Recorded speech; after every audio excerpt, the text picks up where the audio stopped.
আজকেও মির্জা ফখরুল ইসলাম আলমগীর বলেছেন যে আমাদের প্রধান শত্রু হলো এই সরকার, এই সরকারকে উৎখাত করতে হবে।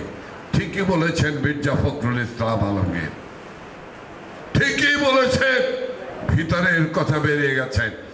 আওয়ামী লীগ এই সরকারে আপনাদের প্রধান শত্রু, কারণ এই সরকার জনগণের সরকার।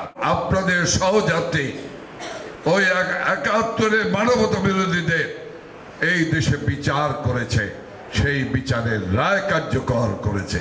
কাজে আপনারা অবশ্যই আমাদেরকে শত্রু, এই সরকারকে শত্রু মনে করবেন, কারণ এই দেশে গগনচুম্বী উন্নয়ন হয়েছে। কাজে ভাই এবং বন্ধুগণ, ৭৫ বছর পেরোচ্ছি আমরা। আমাদের শুধু ঢেকুর দিলে চলবে না। আমরা ৫ বারের মোট ৫ম বারের মতো ক্ষমতায় যাত্রা করেছি, ৫ম বারের যাত্রা করেছি। সতর্ক থাকতে হবে।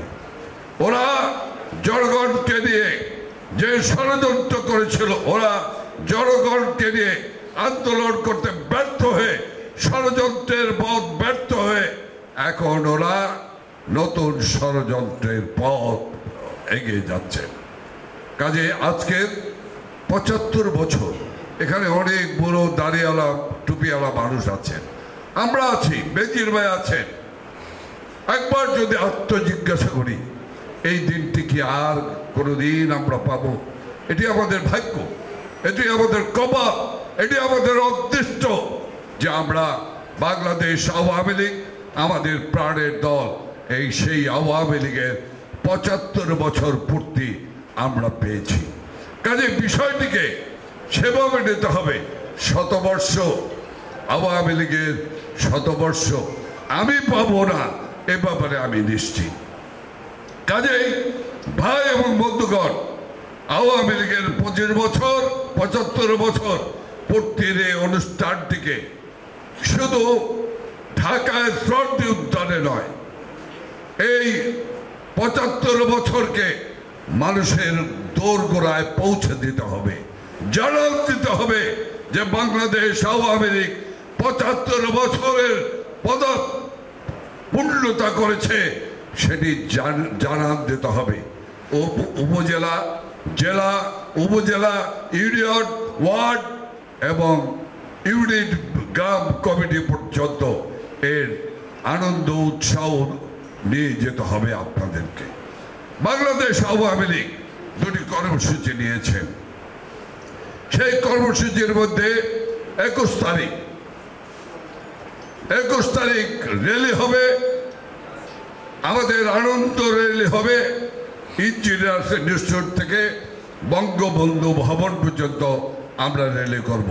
সেই র্যালিতে আপনাদের বিশালভাবে আপনাদেরকে যোগদান করতে হবে।